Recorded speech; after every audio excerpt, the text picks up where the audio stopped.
Ho, ho, ho! Howdy, everybody, howdy! Molly Kiram is not here today because she has Christmas off. But she knew what was going to happen to those Cowboys, so she left it up to me, my boy Shay Shay, and RC, a.k.a. Ryan Clark. Howdy, y'all. Merry Christmas. How you doing, Shay? I'm doing great. You doing great? You doing great? How you doing, RC? I'm doing good. Not as good as you, though. In case you didn't notice, Christmas has been beautiful to me, arriving right on time. You hear? First takes in the house, y'all. Let's roll. Let's roll. First and goal at the 4. And they throw it to Mostert. Touchdown, Miami. Throwing it left side of the end zone for Cooks. Leaping up. Touchdown, Cowboys. We flipped the script off of one play in that sense, and these guys were not going to do that. All right, so here comes Miami. Boy, what a drive. Cowboys cannot stop it. You know, these kind of games in December, that's how they go. Ferguson the snap. The hold down by Bailey. The kicker is up. It's good. And the Miami Dolphins defeat the Dallas Cowboys. Howdy, everybody. Merry Christmas and welcome to First Take. Shannon Sharp, RC here with your boy right here. Let's get right into it because we only got an hour show, all right? We're going to move this along. You know the rules. Speak when you're spoken to. I'm the boss today. Molly ain't here, y'all. How about them Cowboys? Dallas now losers of 2 straight on the road after losing in Miami last night thanks to a game-winning field goal as time expired. The Cowboys are now currently the number 5 seed in the NFC as we wait to see the results of the Giants-Eagles game today. Here's Dak and Coach McCarthy on their road woes. This is completely on everybody, one that sucks, but definitely took a step, I guess you can say, from obviously last week's game, getting some points, playing a hell of a team here on the road. It sucks. We hate to lose. Nobody's taking any more victories from this. Number one, it was a juggernaut game. We got to play better than we did today because, you have to play above it on the road. And, road warriors we will be. Shannon Sharp, we watched the Cowboys lose this game yesterday. Have they been exposed? No, because they've had this issue all year long, is their inability to consistently score in the red zone. And when I broached the subject, we won the game 38-3. We won the game 24 this. I'm saying, but when you step up in competition and you have these woes into the late in the season and in the playoffs, you lose ball games. You lose ball games by kicking field goals instead of scoring touchdowns. You lose when you turn the ball over in the red zone like Dak and them did, and they got no points out of that situation. And defensively, if you look at RC and Stephen A, when you look at the Cowboys defense and they don't get scooping scores and they don't get pick sixes and they can't sit their offense up on short fields, this is a different team. And so they haven't been exposed because I've been seeing this for the entirety of the season. Instead of now people calling me crazy, they say, well, Shannon Sharp might have been on to something, RC. Go ahead, RC. Yeah, I think this is actually worse. Right? Because we were questioning Dak Prescott and what he could be. And if everybody's going to come on here and defend Josh Allen when his team loses, we have to defend Dak Prescott. Dak Prescott had his MVP drive. Dak Prescott had his moment. This is supposed to be a team. In the offseason, this is what they said. Mike McCarthy said they'd run the football better, which they don't. And Mike McCarthy said they'd finish games defensively. Well, Dak Prescott gives you the drive of the season. And now the Micah Parsons, the DeMarcus Lawrences, the Stephon Gilmores, the Deron Blands, you have to go out on the field and make a stop. There was no pressure because Mike McDaniel got the football out of Tua Tagovailoa's hand. You had a 15-yard face mask penalty. And in the most important moment, Dan Quinn reverted back to who he was, which is a man-to-man defense. And Mike McDaniel dialed up the right play at the right time. But here is what was most disheartening to me.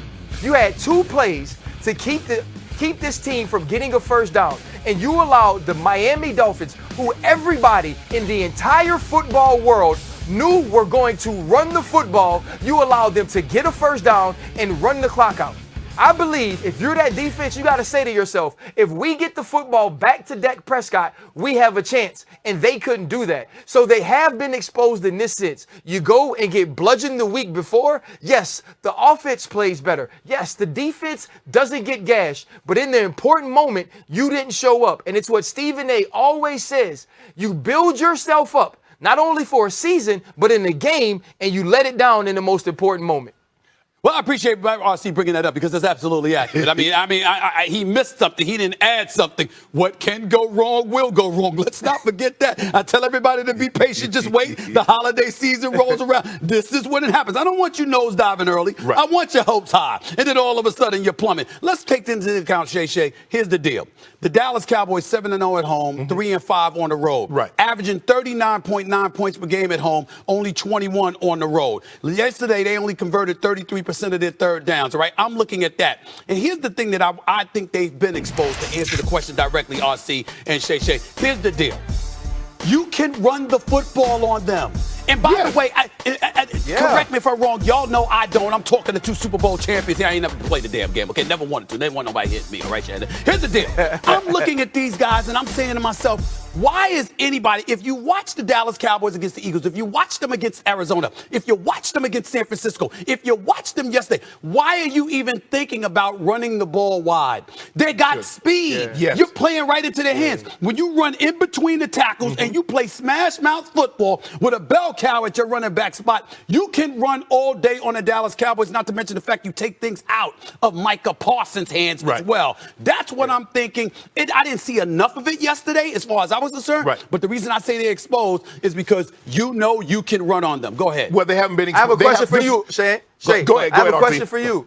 Yesterday in watching that game, how much of a difference, though, does Micah Parsons make at the middle linebacker position in the run game? And so if I was Dan Quinn, on first and second downs, I would allow Michael Parsons to play the middle backer because you can't even get to third and longs, third and intermediate because the way people are running the football on you. Did you see a big difference in way this defense looked against the run when Michael was at Mike?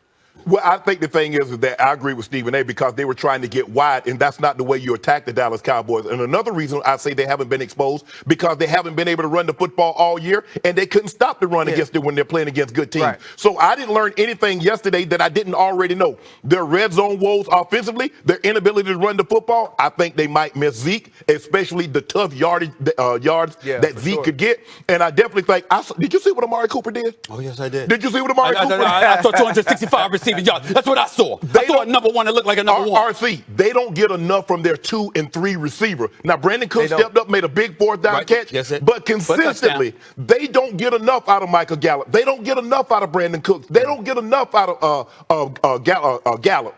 Because he hadn't been the same since that injury. CD was CD. CD had 10 targets yesterday.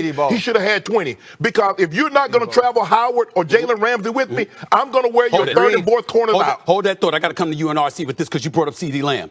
4 catches, 93 yards in the first quarter and a touchdown.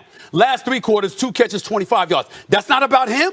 I mean, I understand they should have targeted him more, fellas. But, I mean, if you got 2 catches for 25 yards over the 3 quarters against the Miami Dolphins, isn't that to some degree about CD Lamb? Go ahead, RC. That's not on CD, though. That's on Mike McCarthy. CD Lamb won when you gave him opportunities to win. Absolutely. Especially in the slot. Think about that last drive when you had the gotta-have-it plays. It was CD Lamb on third down, matched up against the third corner in the slot. And then on the outside against Xavier Howard on fourth down, you run a sprint out to CD Lamb, and he comes up with the big play. He probably scores if Deshaun Elliott doesn't dang near pull his pants down in the red zone. And so I think CD Lamb was where he needed to be. I feel like there was a spell in that game where they didn't target him enough, especially with the early success in the slot.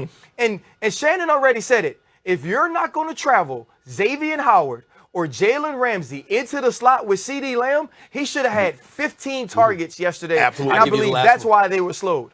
I'll give you the last word, 30 seconds. A lot of times what happens is when a wide receiver gets off to a fast start, sometimes as an offensive coordinator, you think, oh, they're about to take him away, so let's go ahead and travel this, go elsewhere with the football. No, I'm going to make you take him away. I'm going to force you to put Jalen Howard or Xavier Howard. They're going to get a lot of frequent flyer miles because they must travel with CD Lamb. And if they don't, I'm going to wear your third and fourth corners out. He should have had 22 targets for over 200 yards because I know he's going to come down. He's shown he is a legit number 1 receiver, and he deserves to be talked about amongst the greats that's currently playing. Well, 2 quick points before we go to break here. Number 1, if anybody would know about frequent flyer miles, it would be you two.